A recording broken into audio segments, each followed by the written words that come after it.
राजद नरेंद्र मोदी से काफी खुश हुई है। खुशी ऐसी कि अपने विचार प्रकट करते हुए मोदी सरकार से राष्ट्रीय जनता दल ने बड़ी मांग भी कर दी है। जैसे ही एक ही दिन में तीन बड़े हस्तियों को भारत रत्न देने का ऐलान होता है, वैसे ही लालू यादव की पार्टी राष्ट्रीय जनता दल खुश हो जाती है। अब नमस्कार, आप देखना शुरू कर चुके हैं द क्लियर कट और मैं आपके साथ वंदना। लोकसभा चुनाव के तारीखों का ऐलान कभी भी हो सकता है, मगर चुनाव के तारीखों के ऐलान के पहले सरकार भारत रत्न जैसे बड़े ऐलान कर रही है। भारत रत्न को चुनावी एजेंडों में शामिल कर लिया गया है। एक के बाद एक भारत रत्न दिए जा रहे हैं। जहां साल में 3 भारत रत्न देने चाहिए, वहां भारत सरकार ने 5 भारत रत्न देने का बड़ा ऐलान कर दिया है। और अब इस पर बिहार की बड़ी पार्टी राजद की प्रतिक्रिया सामने आई है। बिहार में पूर्व मुख्यमंत्री लालू प्रसाद यादव की पार्टी राजद ने केंद्र सरकार के फैसले का स्वागत किया है। तहे दिल से स्वागत करते हुए बड़ी मांग भी कर दी है।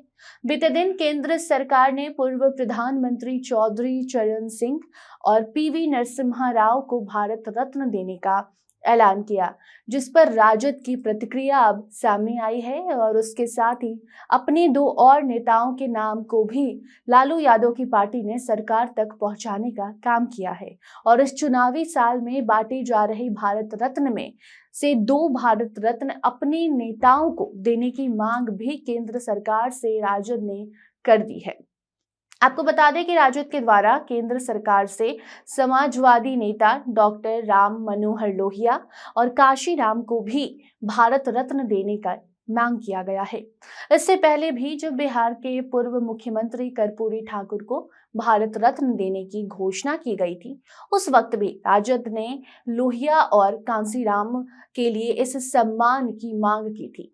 लेकिन अफसोस कि कर्पूरी ठाकुर के बाद 4 और लोगों को भारत रत्न देने का निर्णय भारत सरकार ने तो लिया, लेकिन इसमें राजद की मांग को थोड़ी सी भी जगह नहीं मिली।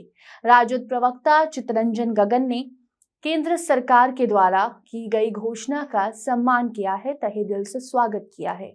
चौधरी चरण सिंह, नरसिम्हा राव और स्वामीनाथन को भारत रत्न देने की केंद्र सरकार के ऐलान के बाद राजद प्रवक्ता चितरंजन गगन का जो कहना है वो ये है कि भाजपा ने भारत रत्न देने की ये घोषणा चुनाव के मद्देनजर की है, चुनाव का फायदा उठाने के लिए किया है। और अगर ऐसा नहीं है तो फिर महान समाजवादी नेता डॉक्टर राम मनोहर लोहिया और दलितों के आवाज उठाने वाले काशीराम को भी भारत रत्न से सम्मानित किया जाना चाहिए।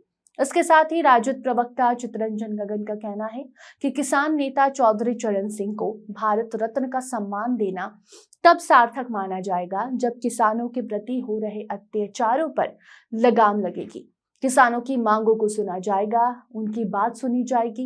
पिछले साल किसान आंदोलन के दौरान जिन किसानों की जिंदगी खत्म हुई, उनसे सार्वजनिक रूप से माफी मांगी जाएगी और उनकी जान जाने के पीछे जिसका भी हाथ था उसे सजा दिलवाई जाती है। अगर ऐसा नहीं होता है तब तक चौधरी चरण सिंह को भारत रत्न का सम्मान जो दिया जा रहा है ये सार्थक नहीं माना जाएगा। बाकी अब राजद की ओर से राम मनोहर लोहिया और काशीराम को भी भारत रत्न देने की मांग तो की गई है, लेकिन अगर नियम की बात हम करें तो साल में 3 भारत रत्न दिए जाते हैं, जिसमें से 5 भारत रत्न पहले ही दिए जा चुके हैं। तो मांग कब पूरी होती है ये देखने वाली बात होगी।